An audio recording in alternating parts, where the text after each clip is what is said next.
Petit Jornal. Inteligência e irreverência em doses diárias.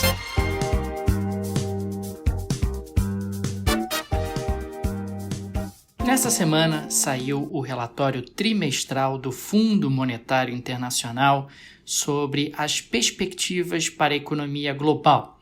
O relatório se chama World Economic Outlook. E uma coisa que chama atenção no relatório que foi publicado são, sem dúvida alguma, as preocupações em relação ao Fundo Monetário Internacional, ou melhor, as preocupações do Fundo Monetário Internacional em relação à desaceleração do crescimento global. O próprio fundo destaca que o crescimento para 2019 está projetado em 3%, ou seja, 3% para o crescimento do PIB global em 2019, o que é o mais baixo patamar desde a crise de 2008. E estamos falando de um crescimento que tem sido revisto para baixo nas últimas revisões do próprio Fundo Monetário Internacional. Para 2020, o crescimento não é muito melhor, é um crescimento na casa de 3,4%.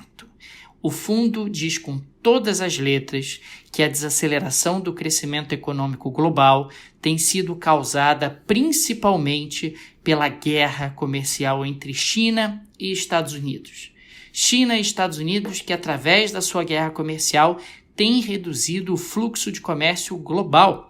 E ao longo dos últimos 40 anos, o fluxo de comércio tem sido o principal responsável pelo crescimento mundial. Afinal, o comércio tem crescido nos últimos 40 anos acima do PIB mundial, o que faz com que, na prática, cresça acima da média mundial aqueles países que façam mais comércio.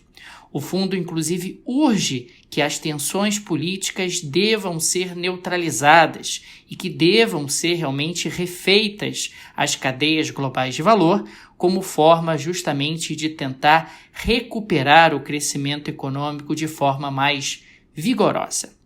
No que diz respeito ao Brasil, o fundo faz uma projeção para esse ano de crescimento na casa de 0,9%, e de 2% para o ano que vem, de 2% para 2020. Ou seja, o fundo já está projetando em 2020 um crescimento bem mais fraco. Antes, no último relatório, era 2,4% e agora já é 2%. O fundo fala sobre o Brasil, elogia a reforma da Previdência, mas considera que medidas de consolidação fiscal extras ainda são necessárias para cumprir o teto de gastos constitucional ao longo dos próximos anos. No que diz respeito à política monetária, o fundo destaca que a política monetária brasileira deve continuar acomodatícia, apoiando o crescimento econômico, desde que as expectativas de inflação continuam bem comportadas e próximas à meta. O fundo destaca que os principais desafios do Brasil estão relacionados à agenda de reformas, incluindo a reforma tributária, a abertura comercial e os investimentos em infraestrutura. Em bom português, gente, o Fundo Monetário Internacional está com um diagnóstico bastante apurado sobre o que está acontecendo no mundo. Estamos falando de uma época de bastante incerteza. Na última coluna do Petit Jornal, eu falei até um pouco sobre a falta de eficácia de políticas de estímulo e, sem dúvida alguma, temos que ficar um pouco atentos ao que vai acontecer no mundo ao longo dos próximos tempos, principalmente no que tange à guerra comercial entre Estados Unidos e China. Afinal, essa guerra comercial pode gerar boas oportunidades para o Brasil no curto prazo, mas no médio e longo prazo ela é muito ruim, porque, como a gente está podendo observar, ela acaba impactando no crescimento econômico global, o que, claro, vai afetar o Brasil de forma muito significativa.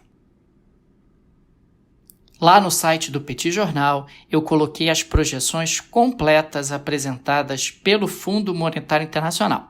Vale a pena você dar uma conferida e observar como o Brasil continua abaixo do crescimento mundial. O Brasil está realmente tendo um comportamento bastante frustrante. Se você gosta do Petit Jornal, não deixe de nos apoiar. Fica aqui o nosso agradecimento aos nossos apoiadores que mantêm o nosso projeto de pé. Acesse lá o site do Petit Jornal na seção Apoie o Petit e não deixe de nos ajudar. Eu sou Daniel Souza e falo para o Petit Jornal. Petit Jornal. Inteligência e irreverência em doses diárias. Acesse www.petitjornal.com.br.